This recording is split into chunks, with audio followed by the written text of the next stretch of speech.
અત્યાર સુધી શ્રી ભગવાને કહ્યું કે પુષ્પિત વાણી કર્મફળને આપનારી છે.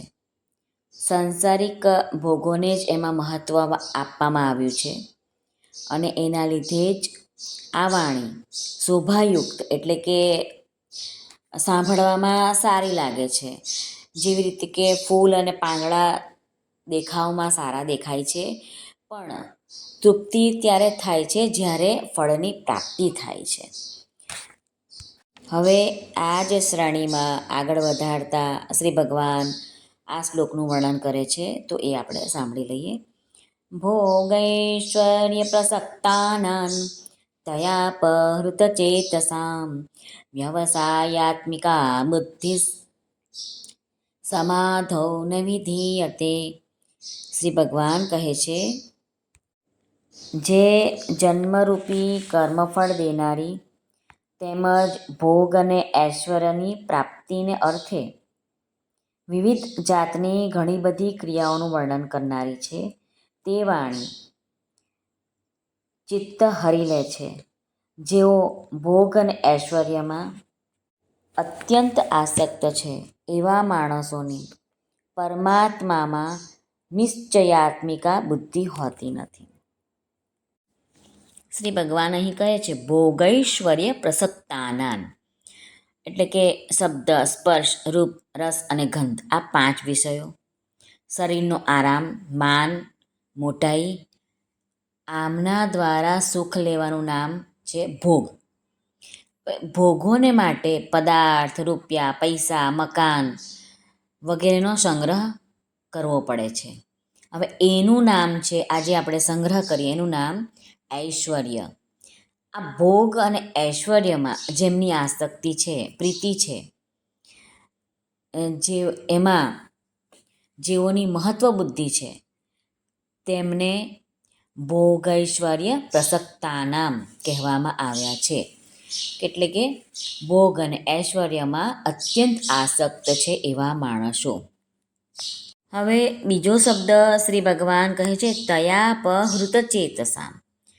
જે આગળના શ્લોકમાં પુષ્પિત વાણીનું વર્ણન કર્યું છે, એટલે પુષ્પિત એટલે કે ફક્ત સાંભળવામાં સારી લાગે છે તો તે વાણી વડે જેમનું ચિત્ત હરાયેલું છે કે સ્વર્ગમાં ઘણું મોટું સુખ છે, દિવ્ય નંદનવન છે, અપ્સરાઓ છે, અમૃત છે, એવી વાણીથી જેમનું ચિત્ત તે ભોગો તરફ ખેંચાઈ રહ્યું છે, તે જેઓ ભોગ અને ઐશ્વર્યમાં જ લાગેલા રહે છે, તેઓ આસુરી સંપત્તિવાળા હોય છે. કારણ કે અસુ નામ પ્રાણોનું છે અને એ પ્રાણોને જેઓ સાચવી રાખવા માંગે છે તેવા પ્રાણ પોષણ પરાયણ લોકોનું નામ અસુર શ્રી ભગવાને વર્ણવ્યું છે. તેઓ શરીરની પ્રધાનતાને લીધે અહીંના અથવા તો સ્વર્ગના ભોગ ભોગવવા માંગે છે.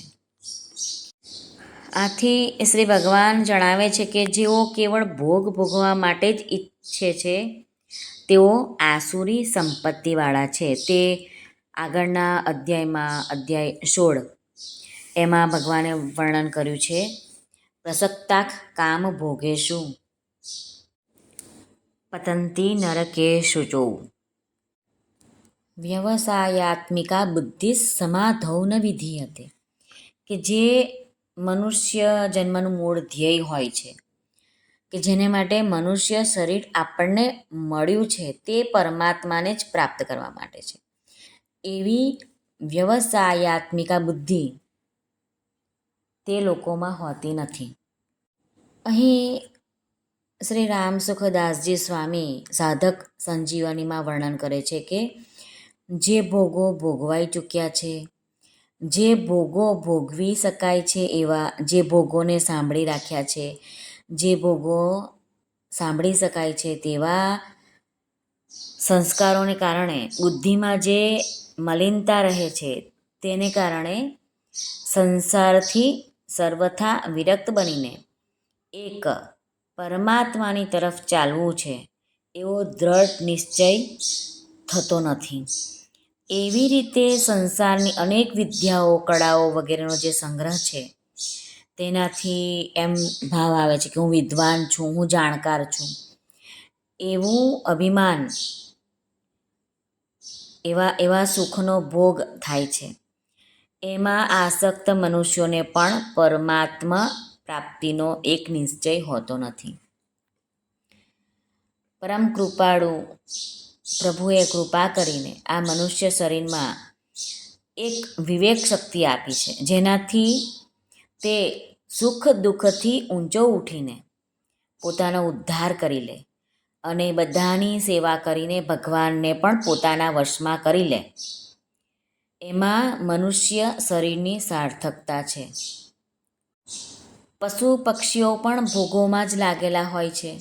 તો પશુ પક્ષીઓમાં અને મનુષ્યોમાં અંતર કયું?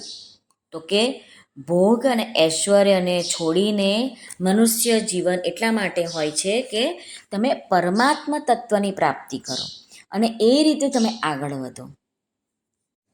પણ એ પરમાત્મા તત્વની પ્રાપ્તિમાં જો કોઈ અવરોધ છે, એટલે કલ્યાણમાં કોઈ અવરોધો છે, તો તે છે ભોગ અને ઐશ્વર્યની ઈચ્છા.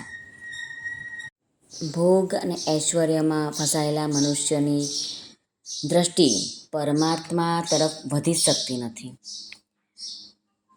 એવું પરમાત્માને પ્રાપ્ત કરવાની નિશ્ચય જ થતો નથી. જે સંસારને સત્ય માને છે તેના માટે કર્મયોગ જલ્દી સિદ્ધ આપનાર છે. એટલે કર્મયોગી પોતાના કર્તવ્ય કર્મો દ્વારા સંસારની સેવા કરે છે. પ્રત્યેક કર્મ નિષ્કામ ભાવે માત્ર બીજાના હિત માટે કરવામાં આવે, બીજાઓને સુખ આપવા કરવામાં આવે અને બીજાને સુખમાં સુખી અને બીજાના દુઃખમાં દુઃખી થાય છે. એટલે કે ભોગની ઈચ્છા જ એને રહેતી નથી અને સંગ્રહ કરવાની પણ કોઈ ઈચ્છા એને રહેતી નથી. આ રીતે શ્રી ભગવાને આગળના શ્લોકોમાં 42, 43 અને 44માં સકામ ભાવનાવાળાઓનું વર્ણન કરી બતાવ્યું છે. શ્રી કૃષ્ણાર્પણમસ્તુ. શ્રી કૃષ્ણ શરણમ મમ. શ્રી કૃષ્ણ શરણમ મમ. શ્રી કૃષ્ણ શરણમ મમ. જય શ્રી કૃષ્ણ શરણમ મમ.